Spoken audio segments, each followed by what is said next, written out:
Hi there, welcome to the Running Stitch. I'm Gabriel. I'm going to be showing you how to English paper piece. And there's a couple of little products that you require first. This is all hand done. It's a great thing to do. Kids go to hockey. You're going to be sitting there watching a hockey game. Sometimes you want to keep your fingers busy, and that's what you would be doing. You can pack it up. You can travel to Florida, sit on the beach, do your English paper piecing. Whatever the case, this is actually a rather addictive project to start. As you can see, there is a quilt on the side here. It's all English paper pieced. Of course, tinier hexagons, but it was fun to do while the kids were little, that's for sure. So the first thing I want to tell you is what some products I use when I'm actually English paper piecing. First of all, there are papers that are already pre-cut for you in different sizes. Today I'm actually using the English Paper Piecing and Accessories Company. They have these lovely papers. They're very firm, stiff, it can be reused. These ones are the 1.5 inch hexagons, but they do come in all kinds of assorted sizes, diamonds, triangles, all that kind of fun stuff that we carry here at the Running Stitch. Secondly, you should have a thimble. Unless you're very used to not using a thimble while you're hand working, I really do need that thimble because you're going through several layers of fabric with a needle.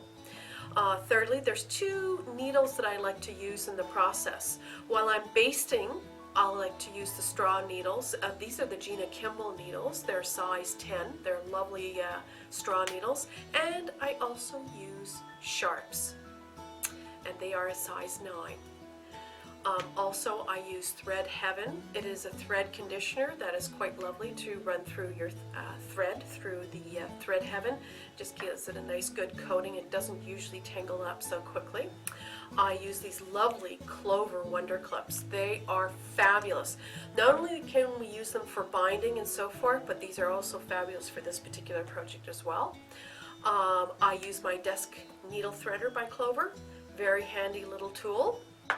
And actually what I'm using for thread is the Aurifil. It's a 50 weight 2-ply, lovely thread to use. You can use a neutral, or you can get into a color that's closer to your fabric color choices. So let's get started. First of all, how do we all cut this out? This looks like very daunting right now. You've got this shape and you've got this fabric. Where do you start?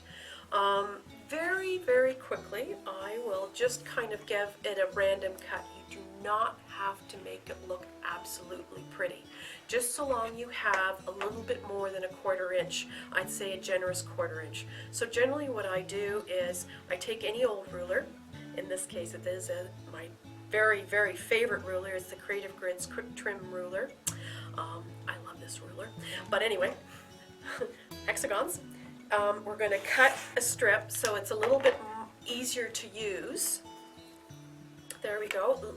Notice how I've left the shape on the strip so I can see what I need to cut. And next, all I do is I can either just very carefully just cut like this. If you can notice that, see how generous I am with my 1/4 inch. Or you can use your ruler back and forth and you just keep on cutting and you just turn it around. And so long you have a nice generous 1/4 inch, which is more like a 1/2 inch or 3/8 if you will, that makes it so much easier to baste. Okay. You can also fussy cut. Here's a very cute little flower which we could actually make as well. So you could actually do some really interesting fussy cutting with your fabric to make these hexagons. Alright, next what we do is we have to get the paper basted onto our fabric. So this is where the little clip gets involved here. So let me just get rid of this. We're just going to move that to the side. Move that to the side. Okay, so here's our hexagon paper. It's ready to go.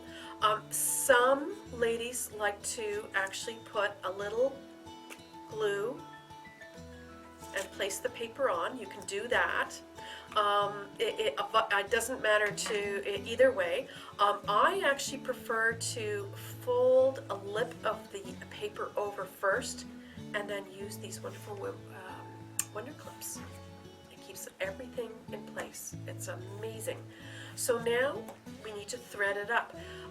What I like to do for the basting part, I know these needles are very tiny, but this is the actual straw needle. And I'm going to thread it up with my Clover needle threader. I don't know if some of you already know this product, but this is a fantastic product for those who can't thread their needles too much anymore. Here's my wonderful thread. I'll clip that and I'll just place it gently over and I'll just push. And there it is. Do you see the little loop? And I'm just going to pull the loop right up. And there it is. It's threaded. It's ready to go. Okay. Next, we'll knot it up. We need to have a knot. We'll put it through. Oh, I better get that thimble on and use my wonderful Thread Heaven.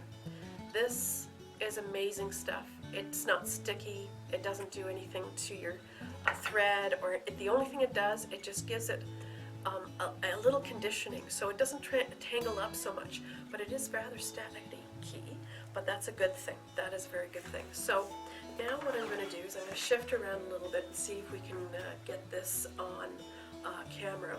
We're going to fold this over. We're going to place our basting thread first to start. I like to keep my knots underneath. And I'm not going through the paper in this case. What I'm doing is I'm just going to roll right over and fold my piece. I take my needle and I'm just going to get right into that fold and I baste it in place. Next, I'm going to go over to the next corner, fold it down. Notice how I'm just giving it a little press with my thumb and finger. I press that down. I'll go right across, capture that, and that's how simple it is. Once you get a hang of this, actually it goes quite quickly. Right through. There we go. Another. There we go. Keep going. Now I can remove my clip. Sometimes I get ahead of myself just because I can. There we go. There we go. Turn again. We're almost there. And this can be done watching TV, watching a good game, hockey, football. There we go, we're almost there. So I've got all my corners done, that's how it looks. And then I will actually just go right into the middle, give it a pull, and give it just a couple stitches so it stays in place. Snip that off. So actually, now this is ready to go. So here I actually have my center flower. It's already done. It's all basted. And I have 6 flowers. Now I'll show you just how to whip these little suckers together. There we go. It's going to be gorgeous. So next, what we're going to do is grab my sharp needle. So this is the sharp needle. It's a little stronger. The reason why I use the sharp needle, it is a little thicker and a little stronger. Whereas when we baste it, it's nice to have the thinner straw needle because it just goes through couple little layers of fabric. Here we're going to go through a couple more layers of fabric. So I'm using the same thread. There we go. We're going to use the needle threader again just because it's hard for me to thread my needles these days. So this is lovely. There's my loop. Here. And there we go. Knot her up.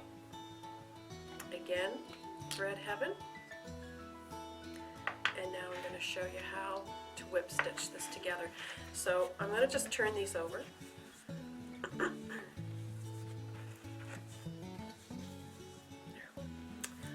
So now I'm ready to go.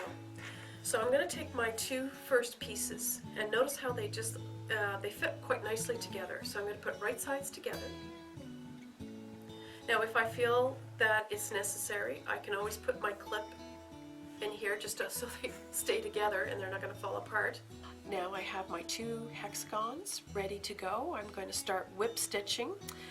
I have my thread and my knot in place, and now what I'm going to do is I'm going to put my needle in behind the seam allowance, and I'm going to pull through right on the corner of one of my hexagons, and I'm going to pull through.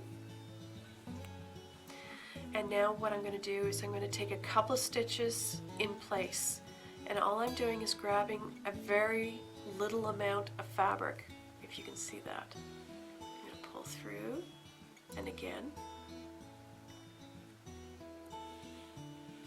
And usually I do it one more time, so let's just go for that. Because you really want to make sure that these hexagons are securely attached. Now the whip stitch begins. I'm going to grab a couple of threads. Do you see that? Just a couple threads on the fold of your hexagons. I'm going to push the needle through and just grab it onto the other side. And again, you grab it through and pull onto the other side. So here I am, very close to the end. I'm pulling it through, and I think maybe two more stitches and then we're good. And then we go right again. Here we go. If you can see that close up, notice how I'm right back on the opposite corner. I've gone right down. You can see the whip stitch as you right through it. It is hard to see. I'm trying to use a little bit of a gray thread. I would rather match the thread, but for the purposes of seeing what we're doing. Now I'm going to pull this through, and again, just like when I started, I'm going to stitch this through about 3 times. 1, 2, 3, and that should keep it taut. If you're a little worried, do one more just for the purpose of just feeling safe. You could also see there's a little loop here. You're going to put your needle right through the loop and pull tight. Now I don't like to leave these tails hanging around, so what I'll do is I'll move my piece around and I'll take my needle and I will bury the thread underneath the seam allowance. Okay, not underneath the paper, but underneath the seam allowance, and pull through. So now I can just cut this right off. There we go. And I can take my clip off now. So now we have the first stage. The next stage is the same thing. You're just basically doing it over and over again. You're going to put right sides together here. You're going to start whip stitching right in the corner here, over and over about 3 times, and you continue whip stitching until you get to this corner.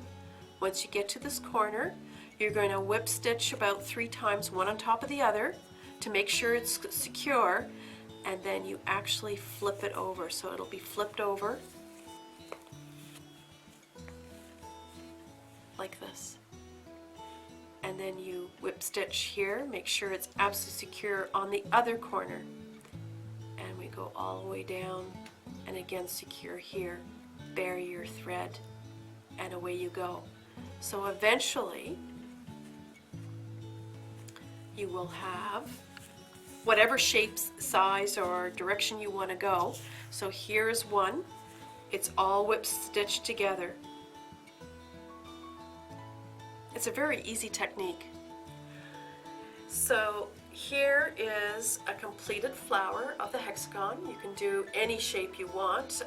There are all kinds of different ways you can place your hexagons. It is a great thing to do, just even relaxing in front of the fireplace with a nice hot chocolate. All you need, again, are the wonderful papers. They're great. You don't have to pre-cut your papers using freezer paper. They're all ready to go. You just buy them, take them home, and go for it. Article thread, your clip, your lovely little clips, some good needles, very good thimble, and away you go. And thank you very much. This is Gabriel. You can reach us at www.therunningstitch.ca. Take care and have a great day.